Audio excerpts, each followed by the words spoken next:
Welcome to Zoom In, Zoom Out, where we take an in-depth look at how news from Taiwan is impacting the world. I'm Yvonne Yang. It's the Golden Melody Awards, one of the most prestigious musical awards in the Mandarin-speaking world.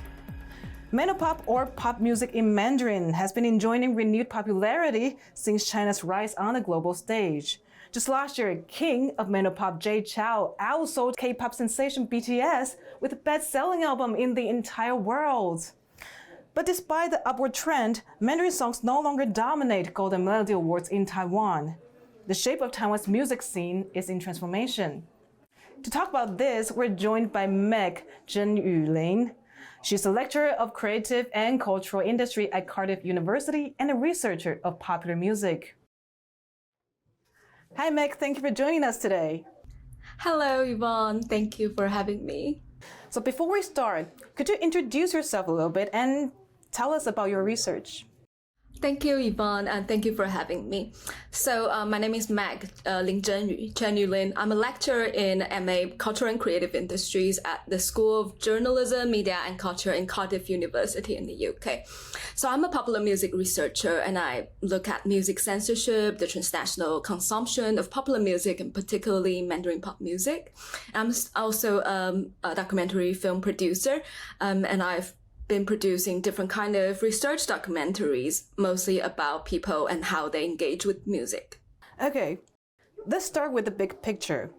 How would you describe Mandopop to someone who has never listened to it? How did you define it? And when did it first become a phenomenon? So the word Mandopop that usually refers to Mandarin popular music. And so its roots can usually be traced back to the 1930s Shanghai. There was a type of popular music that is mostly jazz influenced in terms of instrumentalization, but its language was in Mandarin. But throughout all those years, there have been various of influence on Mandopop, which includes Japanese anga, which includes American Western popular music. In Taiwan, that TaiwanPlus, the Taiwanese popular music, and then also the contemporary folk song movement has already put different kind of influence and then also music styles into it. Could you tell us a bit more about how people around the world are consuming Mandopop? And had this global pattern been changing in the past decade or so? Of course, I think things have changed in Taiwan a little. But in the recent year, I think it's not just in Taiwan, but also I think it's a global phenomenon, which is the consumptions of music have changed to be predominantly streaming based. So it does mean that people in the Sinophone world, in the Mandarin-speaking world, that they are able to listen to Mandarin music wherever that they are.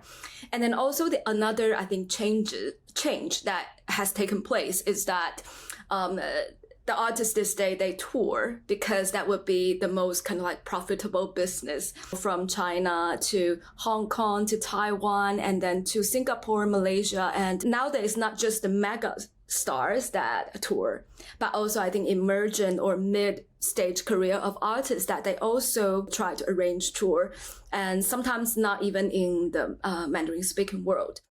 And how about Taiwan? How has the consumption of Mandopop changed? Is it still popular here? I think that there are still a few Mandarin pop artists in Taiwan that have been relevant, not just culturally, but also socially, such as I think Zhelin Cai, that her songs and her music about LGBTQ plus right, and then also her approach to the global markets and her attempts. Those are still quite, I think, relevant and new. But I also think that it's a good thing in Taiwan that people are starting to listen to music of different kind of languages, especially I think the local minority languages, which are including Hakka, including Taiyu, and also including Formosan languages according to Golden Melodies Awards categorization.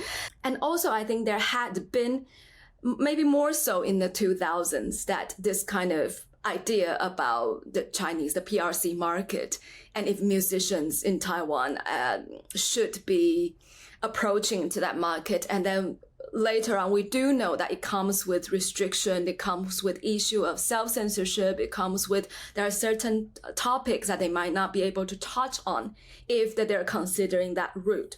I do think what is special here is that Taiwan used to be a hub for the production of Mandopop, probably between late 1970s to 2000s. But nowadays, that what we can see is not just we don't just have Mandopop here.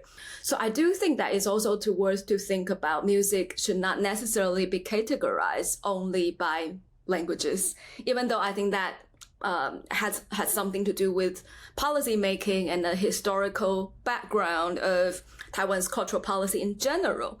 Okay. Now, speaking of Taiwan, I want to know more about Taiwan. So your research touches upon how music in Taiwan has become a space where both political and social issues are being articulated and performed. Could you tell us a bit about this? Yes, of course. So I think the way popular music in Taiwan evolves really does go hand in hand with the process of democratization. So even though I think in different kind of countries and societies, it's true that music usually would be a medium that is able to carry, social, political messages. But I do think that Taiwan is really unique in terms of that in the past 30, 40 years that we have gone through so much. For instance, that during the martial law, that there have been different kind of censorship that is imposed upon musicians. Even before that, I think during Japanese colonization, that music censorship has always been there, that to regulate what can be written into music, what can be sung and what can be distributed and heard.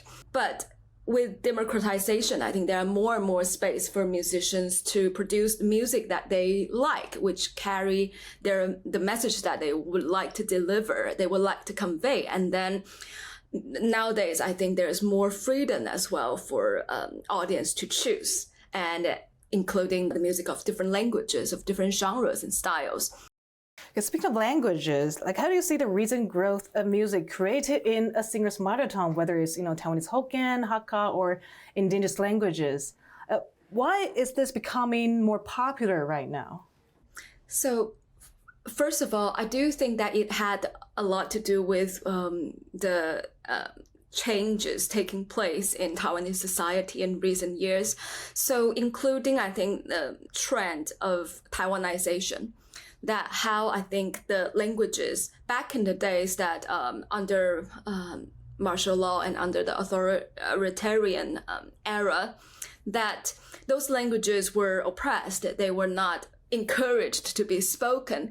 There was even limited hours on radio that the local languages, songs in local languages can be broadcasted. So those measures were in place previously to, I think, in a way to ensure that Mandarin is the national language, as we call it, 国语, or even in previously, I think up until a few years ago, that has been the category in Golden Melody Awards. So I think now we're just gradually moving on to move away from that, to prioritize Mandarin as the only kind of legitimate official language. So Taiwan is definitely slowly emerging into a more multicultural society. And then I think it does reflect in policy making, it does reflect in education and also resources that go into different kind of linguistic communities. And so I think music is just reflecting that trend. But we also do see a lot of bottom-up efforts that from various communities and artists. Now, in the past, we would consider a lot of this music as indie music or perhaps niche. But now the distinction between indie music and mainstream pop music seems to become more blurred. What's driving this development? So the distinction between indie music and mainstream pop music becoming blur isn't really a particular unique phenomenon to Taiwan. The reason why is that digitalization has made making music and also distributing music and listening to music more easy, more accessible, and it's more affordable as well. So this posed the questions of what record label can do in the contemporary setting for the artist. Because traditionally that the labels would provide all supports and then also resources and services to the artist in exchange of a deal that lasts for years, and then they could maybe have a larger cut from the artist's revenue. But today that most musicians and also industry workers that operate on smaller teams, and because they can do a lot of those things themselves. And of course, I think the development of social media and then also online marketing strategy all kind of contributed to those changes. But I think in the case in Taiwan that due to our specific economic and cultural context, the label of indie music has a separate layers of meaning, which generated by the local practices. So for instance, that in the 1990s, indie was actually a label that is associated with local companies rather than their size of being large or small. And one thing more quite special about Taiwan is that the government has actually promoted indie music by subsidizing its production and also subsidizing its marketing and so on. I do think that those are the elements that made a debate about distinction between indie and also mainstream pop music in Taiwan a bit different. Because eventually I think it still comes down to the big questions about resources that when all of those different kind of factors in place, such as the size of the company, such as if the government is providing subsidies or not, that sometimes it does make the line blurred. Last question. Where do you think Mandopop or pop music in general is headed to in the future? And what are you watching out for in this space? So I think that Mandopop would still continue to be influential and prevalent, because eventually I think there is a great population around the world that is speaking Mandarin, or Mandarin is their native language, and we do know that how that. When music is in your native language, that sometimes it does kind of resonate and it brings up memory. It has different kind of, I think, function if we think about music as a form of, as self-expression and also a technology of self. So I do think that it will continue to exist and then also continue to be influential. And particularly, I think there are certain pioneering artists, perhaps such as Ame and Mayday and Jay Chou, that I think they have set certain milestone for the industries, and I think that their music will continue to be influential for some time, and they will continue to sell out tours around the world, of course.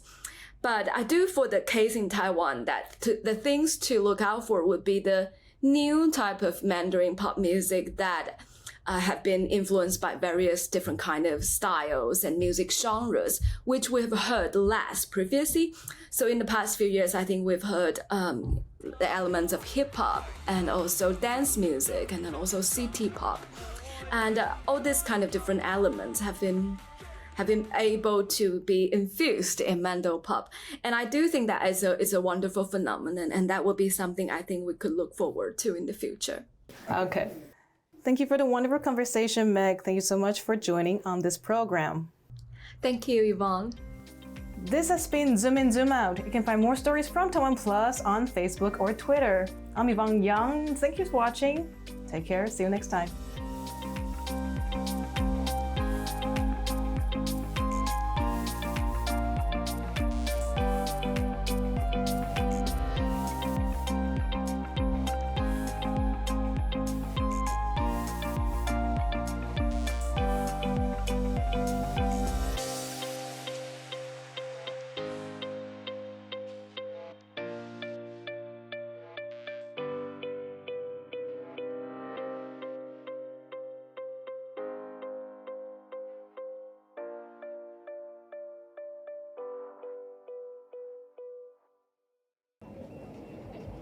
For more stories from Taiwan and around the world, download the TaiwanPlus app and follow us on social media.